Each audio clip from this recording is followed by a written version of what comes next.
தொடர்ந்து நம்ம போர் நிலவரங்களை பார்த்துட்டு இருக்கோம். இப்போ வந்திருக்கக்கூடிய சில முக்கியமான தகவலை ஒரு தொகுப்பா பார்க்கலாம். அதுக்கு முன்னாடி ஒரு முக்கியமான விஷயம், உங்களுக்கு பிஎஃப் அமௌண்ட் எடுக்கிறதுல சிரமம் இருந்தால் இவங்கள தொடர்பு கொள்ளுங்க.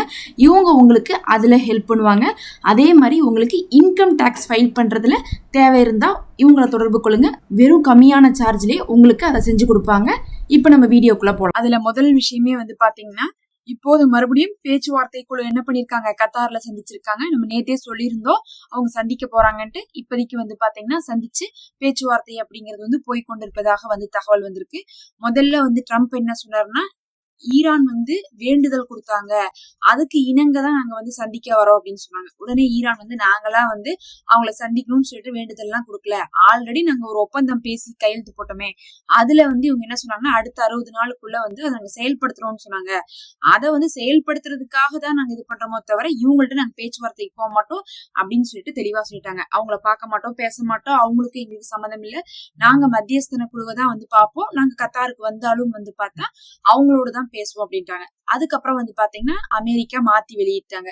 நாங்க வந்து ஈரானை பார்க்க போறோம் பேச போறோம்னு சொன்ன இடத்துல வந்து ஈரான் இடத்துல பேசுறதுக்காக மத்தியஸ்தன குழுவை வந்து அணுக போறோம் அப்படிங்கிற மாதிரி சொன்னாங்க. அப்படின்னா என்ன அர்த்தம்னா, இப்ப வந்து கத்தார்ல அந்த பேச்சுவார்த்தை அப்படிங்கறது வந்து ஒரு பக்கம் அமெரிக்கா வந்து கத்தார்ட்ட பேசுவாங்க, அப்புறம் கத்தார் வந்து ஈரான்ட்ட சொல்லுவாங்க, ஈரான் சொல்றது கத்தார் வந்து கொண்டு போய் அமெரிக்காட்ட சொல்லுவாங்க. அந்த மாதிரி வந்து பேச போறதாக சொல்லியிருக்காங்க.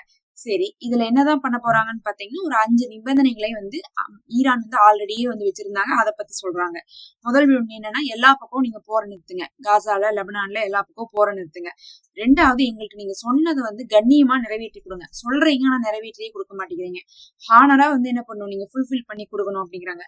அப்புறம் இஸ்ரேல வந்து நிறுத்த சொல்லுங்க, அவங்கள வந்து என்ன பண்ண சொல்லுங்க, கண்ட்ரோலா இருக்க சொல்லுங்க அப்படின்னு இருக்காங்க. அதுக்கப்புறம் வந்து பார்க்கும்போது, எங்களுடைய பணத்தை எல்லாம் பிடிச்சு வச்சிருக்கீங்கல்ல, அந்த பொருளாதார தடையை நீக்கி பணத்தை எல்லாம் வந்து என்ன பண்ணுங்க, ரிலீஸ் பண்ணுங்க. கடைசியா ஹார்மோஸ் எங்க கையில தான் இருக்கும், நாங்க தான் கண்ட்ரோல் பண்ணுவோம், கண்டிப்பா வந்து காசு வசூல் பண்ணுவோம். இந்த போர் நின்னதுக்கு பிறகு, அதாவது 60 நாளுக்கு அப்புறம் அந்த ஒப்பந்தத்துக்கு பிறகு கண்டிப்பா நாங்க வந்து காசை வசூல் பண்ணுவோம் அப்படிங்கக்கூடிய நிபந்தனைகளோட போயிருக்காங்க. இப்ப இது அடுத்து என்ன ரிசல்ட் வரும்னு தெரியல. இவங்க இப்படிதான் பேசுவாங்க, ஓகேம்பாங்க, கடைசியில பார்த்தா என்ன பண்ணுவாங்க, வார கடைசியில வெள்ளி சனி ஞாயிறலாம். இப்ப நாளைக்கு வந்து பாத்தீங்கன்னா வியாழக்கிழமை வந்துருச்சு, இனி வெள்ளி சனி ஞாயிறு வந்து சண்டை போட்டுக்கிட்டே இருப்பாங்க. அப்புறம் பார்த்தா இந்த ஒப்பந்தம் நடக்குமா நடக்காதானே தெரியாது. இவங்க வந்து என்ன சொல்றாங்க, இந்த ஒரு கட்டளைகளை இந்த நிபந்தனைகளை தான் வந்து செயல்படுத்த சொல்லிதான் நாங்க போயிருக்கோம்னு சொல்றாங்க ஈரான் பக்கம்.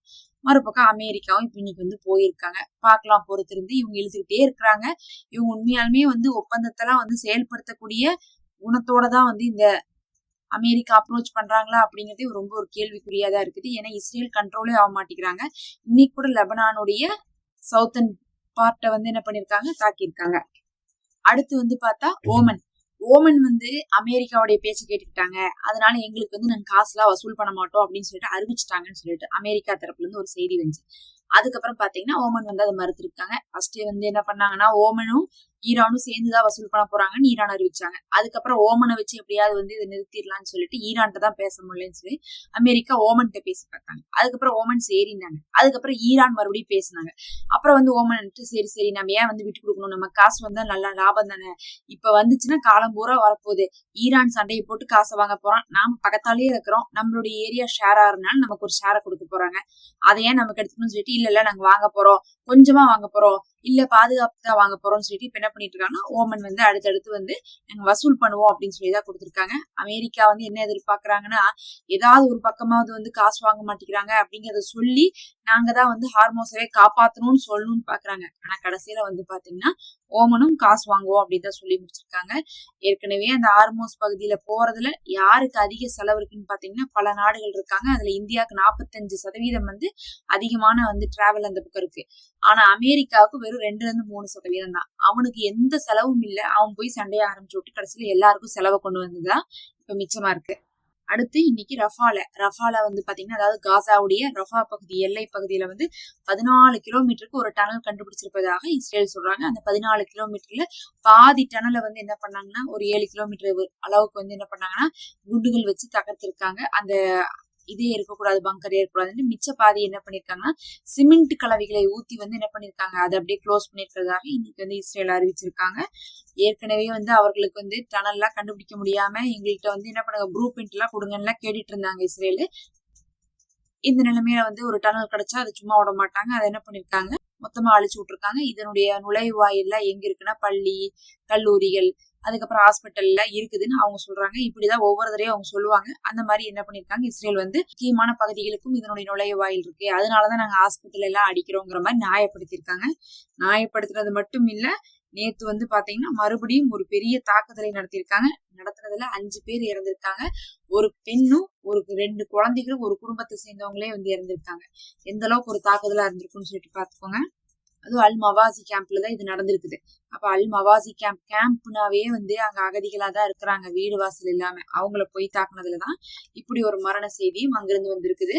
இது இல்லாம காசாக்கான பேச்சுவார்த்தை வேற இப்ப வந்து கைரோ எஜிப்ட்ல வந்து தொடருது. எதுக்காகன்னு வந்து பாத்தீங்கன்னா, நீங்க சொன்ன மாதிரி எல்லாம் நடந்துக்க மாட்டேங்கிறீங்க இஸ்ரேல், நீங்க சொன்ன மாதிரி உதவி பொருட்களே உள்ள விடுங்க, தாக்குதலை நிறுத்துங்க, காசாவுக்கு வந்து பாத்தீங்கன்னா எல்லைகளை திறந்து விடுங்க அப்படின்னு சொல்லிட்டு என்ன பண்ணிருக்காங்க, இப்போது வந்து கைரோ எஜிப்ட்ல வந்து ஒரு சமாதான குழு வந்து போய் பேசிட்டு இருக்காங்க.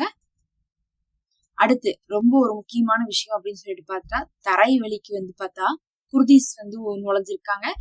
அதனால வந்து IRGCயை சேர்ந்த 2 பேர் உயிரிழந்திருக்காங்க, நிறைய பேர் படுகாயம் அடைந்திருக்காங்க. அந்த இடத்துல கடுமையான தாக்குதல் நடத்தப்பட்டதுக்கு பிறகு குர்திஸ் வந்து பின்வாங்கினதாக ஈரான் வந்து இன்னைக்கு அறிவிச்சிருக்காங்க. வேற ஒண்ணும் இல்ல, அமெரிக்கா என்ன பண்ணிட்டாங்கன்னா இந்த குர்திஸ சிரியாவில சப்போர்ட் பண்ணிட்டு இருந்தாங்க. அதுக்கப்புறம் ஜூலானி அவர்கள் ஆட்சிக்கு வந்ததுக்கு பிறகு குர்திஸ்க்கு சப்போர்ட்டை விட்டுட்டாங்க. வேற வழி இல்லாம சிரியால இருந்த குர்திஸ் வந்து ஈராக்குக்கு போனாங்க. ஈராக்ல அவங்களுக்கு சப்போர்ட் கிடைச்சிடுச்சு. இப்ப ஈராக்குடைய கவர்மெண்ட் என்ன பண்றாங்க, அமெரிக்காவுக்கு கட்டுப்படுறாங்க. அமெரிக்கா என்ன பண்றாங்க, ஈராக்குடைய கவர்மெண்ட்டுக்கு நிறைய கட்டளை இருக்காங்க. அதுல ஒரு கட்டளை தான் வந்து பாத்தீங்கன்னா, ஈரானுடைய பேக்கப் போர்ஸ் இருக்கக்கூடாது, அவங்கள்ட்ட ஆயுதம் இருக்கக்கூடாது, ஈரானுக்கு இங்கிருந்து ஆதரவு கொடுக்காதீங்க, ஈராக்ல இருக்கவங்க ஈராக்குடைய நலனுக்காக மட்டுமே பாடுபடுங்க அப்படிங்கிற மாதிரி சொல்லி கடைசியில யார் மாட்டுறாங்க, அங்க வந்திருக்கக்கூடிய குர்திஸ் தான் மாட்டுறாங்க. இப்ப அந்த குர்திஸ் என்ன பண்றாங்கன்னு வந்து பாத்தீங்கன்னா, அவங்க ஈரானுக்கு ஆதரவானவங்க கிடையாதுதான், ஆனா அவங்க வந்து யாரு, ஆயுதங்களை தூக்கிய குழு. அதாவது ஒரு நாட்டுடைய ராணுவத்தை தவிர வேற யாரும் இருக்க வேண்டாம்னு சொல்லும் போது அது குர்திஸ்க்கும் தான் வந்து சேர்ந்தது. அப்புறம் அமெரிக்கா என்ன பண்றாங்கன்னா, அவங்கள ஒரு பக்கம் புஷ் பண்றாங்க. எதுக்காகனா போர் செய்யறதுக்காக. அதாவது ஒரு பக்கம் அமெரிக்கா அழுத்தம் கொடுக்குது, இன்னொரு பக்கம் ஈராக் வந்து அழுத்தம் கொடுக்குது. கடைசியில அவங்க என்ன பண்றாங்க, இந்த ஈராக்கை விட்டுட்டு போனோம். அப்ப எங்க போகணும், ஈரானுக்கு போகணும். ஈரானுக்கு எப்படி போக முடியும், தரை வழியா போய் சண்டை போட்டுதான் போய் புடிச்சு போய் அமர முடியும் அப்படின்னு சொல்லிட்டு அவங்க முயற்சி பண்ண ஆரம்பிச்சிருக்காங்க. அதுலதான் இன்னைக்கு வந்து பாத்தீங்கன்னா ஈரானுடைய IRGCயை சேர்ந்தவங்க 2 பேர் உயிரிழந்து ஒரு சில பேர் வந்து படுகாயம் அடைஞ்சிருக்காங்க.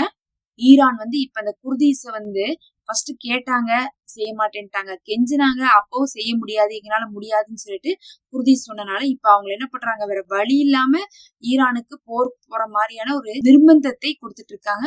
பொறுத்திருந்து பார்ப்போம். இதெல்லாம் தான் இப்ப வந்து முக்கியமான தகவல்.